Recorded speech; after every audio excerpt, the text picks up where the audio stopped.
I don't know if you want to share, but you just mentioned that you had in the past. That's not you anymore, and it's never gonna Yeah. be you. You went to, you said, anxiety, but since you overcome it without using pills, what helped you to overcome that?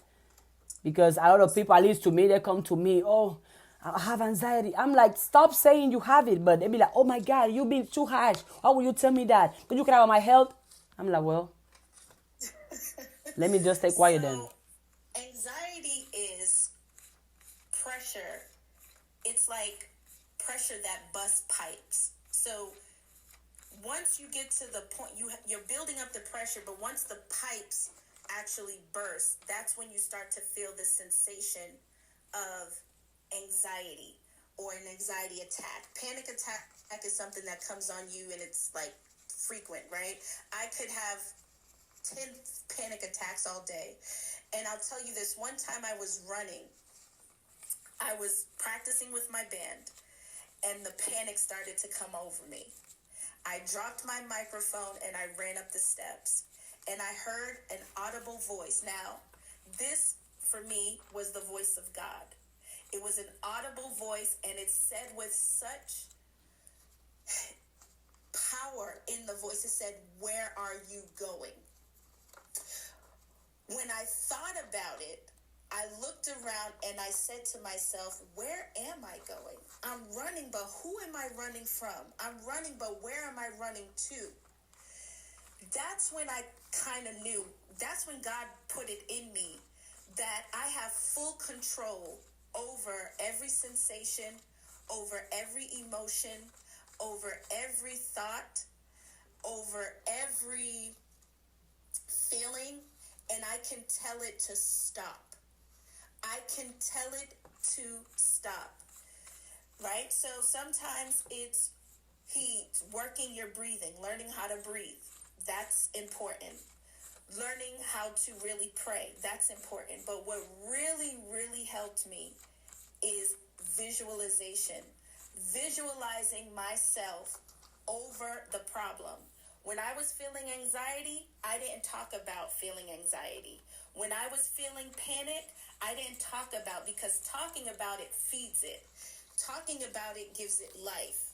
So I didn't want to talk about feeling anxiety because I knew if I talk about it, then I'm just going to feel it even more.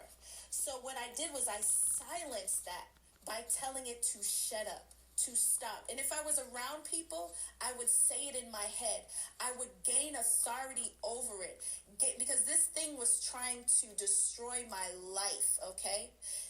And so I knew that if a pill could help me, like if a pill could subside the feelings for a moment, then there has to be something that could get rid of it permanently. And that was literally changing my mindset. So that is what I did. And it's a fight. Don't get me wrong. It is a fight to battle it. But I knew that it was either me or anxiety. And my life, my dreams, my aspirations, my goals was bigger than anxiety. And I was not about to let anxiety win, to let panic attack. I mean, I would wake up from a nap and have a panic attack. I called 911 before because I thought I was having a heart attack, right? And they're like, oh, just take your medicine if they gave you medicine. And I'm looking at these people look at me like this stupid. You know, you felt like this, they're looking at you and treating you like this stupid girl. You know, that's what you feel like. Oh, just take your medicine. If that's what the doctor gave you, just go ahead and take it. And I was like, no. And this time I was living in Canada, and I remember going into the hospital, and they gave you your prescription right there. And this older man in the wheelchair, I swear he saved my life. He said, what are you here for? And I'm like, oh, just anxiety. He said, what did they give you? And I showed him. He said, oh, my wife, she was addicted to those things. She just couldn't seem to get off of them. Oh, I miss her. I swear to you, as daunting as those words were in the moment, they saved my life, because his wife couldn't defeat something that was just so defeatable. It was defeatable. Anxiety is defeatable. You don't have to live with it. But it's a choice. Either you're going to surrender to it or you're going to fight it. And when you fight it, you have to understand you're not fighting it alone. God is with you. And I'm going to tell you another story. This may be too much for your listeners. I don't know, but I'm going to tell you another story. Go ahead, please. So I thought the sun, being full of anxiety, I also thought it was going to kill me. Like the sun was going to kill me. So I wouldn't walk for long periods of time. I couldn't enjoy life because I'm thinking if I go out in the sun, I am going to die. So we were at a music festival and it was sunny and it was nice. And I said, I got to leave. And, at this time, all my bandmates thought I was cuckoo. They were like, this girl is crazy, but I know what I'm feeling. So when I went back home, I'm by myself. It took about 45 minutes in a cab to get back where I lived. I run upstairs, but I run upstairs into my closet. Now, why I run into a closet, I don't know. But when I got into the closet, God revealed himself to me as light. Now, because people will say, well, what does God look like? I can't tell you because he revealed to me himself as light. God is light, right? So that's how he came.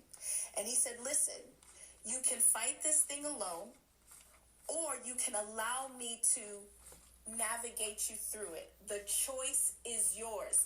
Now, the choice is yours was said with such emphasis because the choice is ours. We have the choice. Even though God came with me with a plan, he can help me through it. That was his plan. But ultimately, the choice belongs to me, right? So then I said, well, hey, and I'm talking back as if you and I are having this conversation. That's how I had the conversation with God. So I'm talking back and I'm like, well, every man in my life has let me down. They've lied to me. They forsaked me. They left me. And he said, I am not a man that I shall lie. I extend my hand to you. You either take it or you don't. The choice is yours. And I extended my hand to him. And he grabbed my hand with light. And I kept it moving. And when I tell you that it was easier for me to take his plan and do it his way than for me to do it my way. So when I tell you, you have to silence the voice. It's not because I'm telling you because it sounds good. I'm telling you because I've experienced it. I'm telling you because I know it to be factual. I'm telling you to you because I know it works, because I've been there myself.